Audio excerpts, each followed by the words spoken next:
ಪಕ್ಷದ ಮೇಲೆ ಗಂಭೀರವಾದ ಆರೋಪ, ಹಿಂದೂಗಳನ್ನ ಜಾತಿ ಹೆಸರಲ್ಲಿ ಒಡೆಯೋದೇ ಅವರ ಕೆಲಸ. ಅದರಲ್ಲೂ ಚುನಾವಣೆ ಬಂತು ಅಂತಂದ್ರೆ ಹಿಂದೂಗಳನ್ನ ಜಾತಿ ಹೆಸರಲ್ಲಿ ಒಡೆಯೋ ಪ್ರಯತ್ನ ಮಾಡ್ತಾರೆ. ಆದ್ರೆ ಮುಸಲ್ಮಾನರ ವಿಚಾರದಲ್ಲಿ ಅವ್ರು ಹಾಗೆ ಮಾಡೋದಿಲ್ಲ. ನಾನೆಲ್ಲೋ ಇವತ್ತು ಬೆಳಿಗ್ಗೆ ಎದ್ದು ನಾಯಿ ಚಿಕಾ ನೋಡಿರ್ಬೇಕು. ನೋಡಿ, ನಾನು ಮೋದಿ ಸಾಹೇಬರ ಹೇಳಿಕೆಗಳನ್ನು ನೋಡಿದ್ದೇನೆ. ದೇಶದ ಪ್ರಧಾನಿಯಾಗಿ ನಾವು ಗೌರವದಿಂದ ನಡ್ಕೋಬೇಕು ಅವ್ರ ವಿಚಾರದಲ್ಲಿ. ಅಶೋಕ್ ಅವರು ವಿರೋಧ ಪಕ್ಷ ನಾಯಕರಾಗಿದೆ, ಅವರು ಜವಾಬ್ದಾರಿ ತಂದಿರೋ ಎರಡೂ ವ್ಯಕ್ತಿಗಳು ಒಂದು ಕಾನ್ಸ್ಟಿಟ್ಯೂಷನಲ್ ಎಂಪವರ್ಡ್ ಪೊಸಿಷನ್ ಇರ್ತಕ್ಕಂಥ ಮಾತುಗಳಿಗೆ ನಾನು ಉತ್ತರ ಕೊಡ್ಲಿಕ್ಕೆ ಇಷ್ಟಪಡ್ತೇನೆ. ಇವತ್ತು ಮೋದಿ ಅವರು ಮಾತಾಡೋದ್ರಲ್ಲಿ ಏನಾದ್ರು ಅರ್ಥ ಇದೆಯಾ? ಇಡೀ ದೇಶದಲ್ಲಿ ನಾವು ಭಾರತೀಯ ನ್ಯಾಷನಲಿಸಮ್ ನಾವು ಗೌರವಿಸತಕ್ಕ ಕೆಲಸದಲ್ಲಿ ನಾವು ಕೆಲಸ ಮಾಡಿದ್ರೆ, ಇವರು ಹಿಂದೂ ನ್ಯಾಷನಲಿಸಮ್ ನ ಪ್ರತಿಪಾದನೆ ಮಾಡಿಕೊಂಡು ಇಡೀ ವಿಶ್ವದಲ್ಲಿ ಪ್ರಖ್ಯಾತ ಆಗಿರ್ತಕ್ಕಂಥವ್ರು ಬಿಜೆಪಿಯ ಚುನಾವಣೆ ಪ್ರಣಾಳಿಕೆ Hindu nationalism is their agenda. ಆದ್ರೆ ನಮ್ದು ಭಾರತೀಯ ರಾಷ್ಟ್ರೀಯತೆ ನಮ್ಮ ಅಜೆಂಡಾ. ಯಾವ ಬೋಳಿ ಮಗ ಹೇಳಿದ್ರಿ ಏನ್ರಿ ಅದು ಮಾತಾಡೋದು? ಏನ್ ಮಾತಾಡ್ತಾರ್ರಿ ಯಾವನ್ರಿ ಅವನು? ಈ ವಿಚಾರದಲ್ಲಿ ಬಂದಾಗ ಹಿಂದೂಗಳಾಗಲಿ ಮುಸಲ್ಮಾನರಾಗಿ ನಾವು ಸಾಮಾಜಿಕ ನ್ಯಾಯನ ಪ್ರತಿಪಾದನೆ ಮಾಡಿದ ಸಂದರ್ಭದಲ್ಲಿ, ನಾವೇ ಸಹಚಾರ ಸಮಿತಿಯನ್ನು ಕೂಡ ರಚನೆ ಮಾಡಿದ ಸಂದರ್ಭದಲ್ಲಿ, ಇವಾಗ ಮುಸಲ್ಮಾನರ ವಿಚಾರದಲ್ಲೂ ಕೂಡ ನಾವು ಮಾತಾಡಿದ್ದು ಅವರ ಕಷ್ಟಗಳಿಗೆ ಎಷ್ಟು ಜಾತಿಗಳಿದೆ, ಏನೇನ್ ಮಾಡ್ತಾ ಇದ್ದಾರೆ, ಯಾವ ಸ್ಥಿತಿಗತಿ ಇರ್ತಾರೆ ಅಂತೇಳಿ ನಾವೇ ಮಾಡಿದ್ದಾವಾಗ ಯು ಪಿ ಎ ಸರ್ಕಾರ ಇದ್ದಾಗ ಮುಸಲ್ಮಾನರಲ್ಲೂ ಕೂಡ ಹಲವಾರು ಪಂಗಡಗಳನ್ನ ಗುರುತಿಸಿ ನಾವು ಅದನ್ನ ಸಾಮಾಜಿಕ ನ್ಯಾಯ ಇದೆಯಾ ಎಲ್ಲ ನೋಡಿದ್ದು ನಾವೇ. ಕರ್ನಾಟಕದ ವಿಚಾರ ಬಂದಾಗ, ದೇಶದ ರಾಜಕಾರಣ ವಿಚಾರ ಬಂದಾಗ ಹಿಂದೂಗಳೆಲ್ಲ ಪೊಲರೈಸ್ ಮಾಡ್ಲಿಕ್ಕೋಸ್ಕರ ನೀವು ಅಯೋಧ್ಯವನ್ನ ನೀವು ರಾಜಕಾರಣಕ್ಕೋಸ್ಕರ ಉಪಯೋಗಿಸ್ಕೊಂಡ್ರಿ.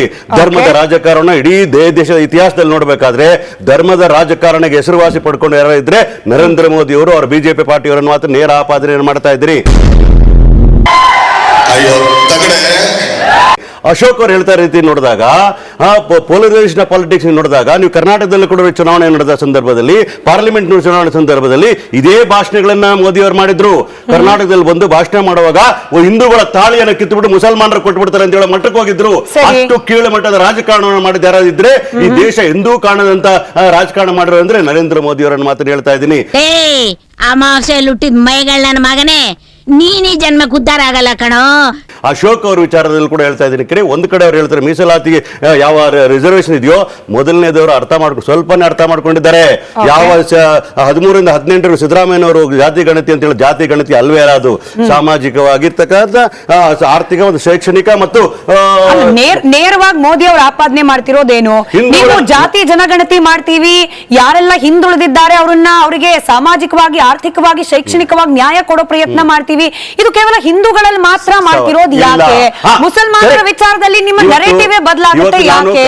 ಹಿಂದೂಗಳನ್ನ ಒಡೆಯೋದೊಂದು ಬಿಟ್ರೆ ಬೇರೆ ಏನು ಉದ್ದೇಶ ಇಲ್ಲ. ಆರೋಪ ಇದು ನೀವು ಸೆಂಟರ್ನಾಗಿ ಶಿಕ್ಷಿತರು ಪ್ರಶ್ನೆ ಕೇಳಿದ್ರಿ, ಜನಗಳಿಗೂ ಗೊತ್ತಾಗಬೇಕಾದ್ರೆ ಕನ್ನಡಕ್ಕೆ ಅಭಿನಂದನೆ ಸಲ್ಲಿಸ್ತೀನಿ ಇಂಥ ವಿಚಾರಗಳ ತಗೊಂಡು ಚರ್ಚೆ ಮಾಡಿದ್ದಕ್ಕೆ. ಈ ಜಾತಿ ಸಮೀಕ್ಷೆ ಇರೋದು ಕೇವಲ ಹಿಂದೂಗಳು ಇರ್ತಾರೆ ಜಾತಿಗಳ ಬಗ್ಗೆ ಅಲ್ವೇ ಅಲ್ಲ. ಇಡೀ ಕರ್ನಾಟಕದಲ್ಲಿ ಇರ್ತಕ್ಕಂಥ 7 ಕೋಟಿ ಕನ್ನಡಿಗರ ಅಲ್ಲಿರ್ತಕ್ಕಂತಹ ಅವರ ಸ್ಥಿತಿಗತಿಗಳ ಬಗ್ಗೆ ಇರ್ತಕ್ಕಂಥ 1.4 ಕುಟುಂಬಗಳ ಸಮೀಕ್ಷೆ ಮಾಡಿರ್ತಕ್ಕಂಥ ಮುಸಲ್ಮಾನರು ಇದ್ದಾರೆ. ಅದರಲ್ಲಿ ಮುಸಲ್ಮಾನರಲ್ಲೂ ಕೂಡ ಎಷ್ಟು ಶಿಕ್ಷಣ ಪಡೆದಿದ್ದಾರೆ, ಎಷ್ಟು ಶಿಕ್ಷಣ ಪಡೆದಿಲ್ಲ, ಎಷ್ಟು ಸರ್ಕಾರಿ ನೌಕರನ್ನು ಪಡ್ಕೊಂಡಿದ್ದಾರೆ, ಅವ್ರದ್ದು ಕೂಡ ತನಿಖೆ ಅದನ್ನ ವಿಚಾರ ಮಾಡಿದ್ದೇವೆ. ಅದು ಕೊನೆಗೆ ಬಂದಾಗ ಹಿಂದೂಗಳಲ್ಲಿ ವಿಚಾರ ಬಂದಾಗಳು ಯಾದವರಲ್ಲಿ ಎಷ್ಟು ಜನ ರಾಜಕೀಯ ಮೀಸಲಾತಿ ಪಡ್ಕೊಂಡಿದ್ದಾರೆ, ಯಾರು ಮೇಲೆ ಬಂದಿದ್ದಾರೆ, ಯಾರು ಕೆಳಗಿದ್ದಾರೆ, ಎಷ್ಟು ಡಿಗ್ರಿ ಹೋಲ್ಡರ್ ಇದ್ದಾರೆ, ಎಷ್ಟು ಗವರ್ಮೆಂಟ್ ಎಲ್ಲ ನೋಡಿ. ಹಿಂದುಳಿದ 2 ಸೆಕೆಂಡ್ ಮುಗಿಸ್ತೀನಿ. ಹಿಂದೂ ಮತ್ತು ಮುಸ್ಲಿಮನ ಪ್ರಶ್ನೆ ಇಲ್ಲ, ಕರ್ನಾಟಕದಲ್ಲಿರ್ತಕ್ಕಂಥ ಒಟ್ಟಾರೆ ನಾಗರಿಕರ ಬಗ್ಗೆ ಅವರ ಸ್ಥಿತಿಗತಿಗಳ ಬಗ್ಗೆ ವಿಶ್ಲೇಷಣೆ ಮಾಡಿ ಜಾತಿ ಗಣತಿ ಅಲ್ವೇ ಇಲ್ಲ ಮಾತು ಹೇಳ್ತೀರಿ. ಇದು ಶಿಕ್ಷಣ ಮತ್ತು ಸಮೀಕ್ಷೆ ಹೊರತು ಇದು ರಾಜಕೀಯ ಸಮೀಕ್ಷೆ ಅಲ್ಲವೇ ಅಲ್ಲ, ಜಾತಿ ಸಮೀಕ್ಷೆ ಅಲ್ಲವೇ ಅಲ್ಲ.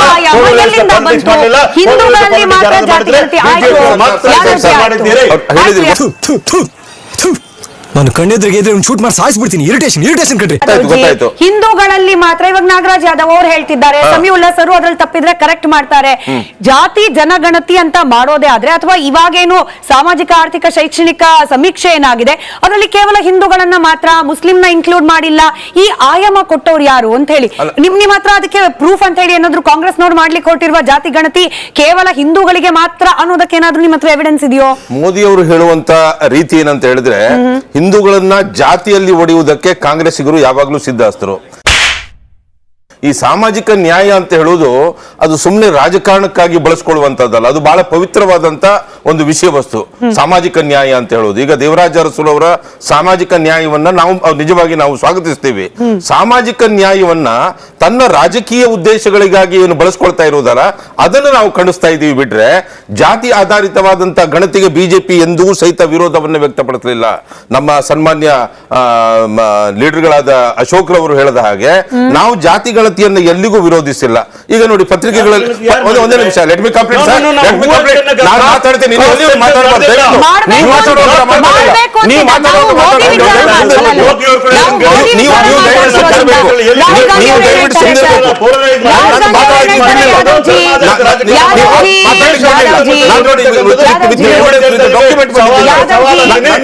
ಕಾಂಗ್ರೆಸ್ ಹಿಂದೂಗಳನ್ನ ಜಾತಿವಾದ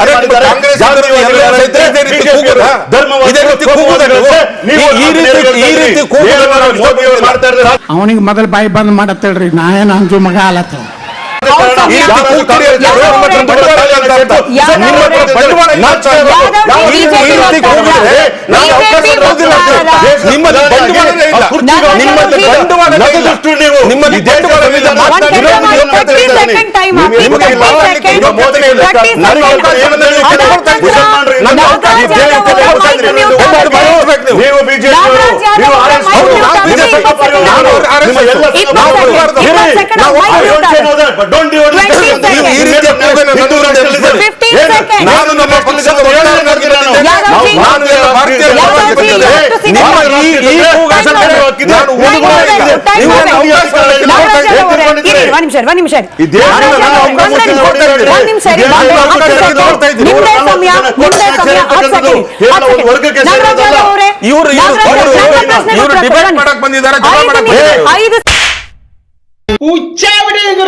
ನಾಗರಾಜ್ ಯಾದವ್ ಅವರೇ, ಚುನಾವಣೆ ಸಂದರ್ಭದಲ್ಲಿ ರಾಹುಲ್ ಗಾಂಧಿ ಅವರು ಯಾವ ಸೆನ್ಸಸ್ ಬಗ್ಗೆ ಮಾತನಾಡಿದ್ರು? ಯಾವ ಸೆನ್ಸಸ್ ಬಗ್ಗೆ ಮಾತನಾಡಿದ್ರು? ಅವ್ರು ಹೇಳಿ ಅಷ್ಟೇ ಬೇಕಾಗಿಲ್ಲ. ನಾವು ಮಾತಾಡ್ತಿರೋದು ಮೋದಿ ಹೇಳಿಕೆ. ನಾವಿನ್ನು ಕರ್ನಾಟಕಕ್ಕೆ ಬಂದಿಲ್ಲ. ಅವ್ರು ಯಾಕೆ ಮಾಡ್ತಿರೋದು ಮೋದಿ? ಅವ್ರು ಯಾಕೆ ಮಾಡ್ತಿರೋದು ಮೋದಿ? ಒಂದೂವರೆ ನಿಮಿಷ ಕೇವಲ ನಾಗರಾಜ್ ನಾಯಕ್ ಅವರ ಮೈಕ್ ಆನ್. ಶೈಕ್ಷಣಿಕ ಮತ್ತು ಆರ್ಥಿಕ ಸಮೀಕ್ಷೆ ಅದು ನಿಮ್ಗೆ ಡಿಫರೆನ್ಸ್ ಗೊತ್ತಿಲ್ಲ ನಿಮಗೆ. ಆಯ್ತು,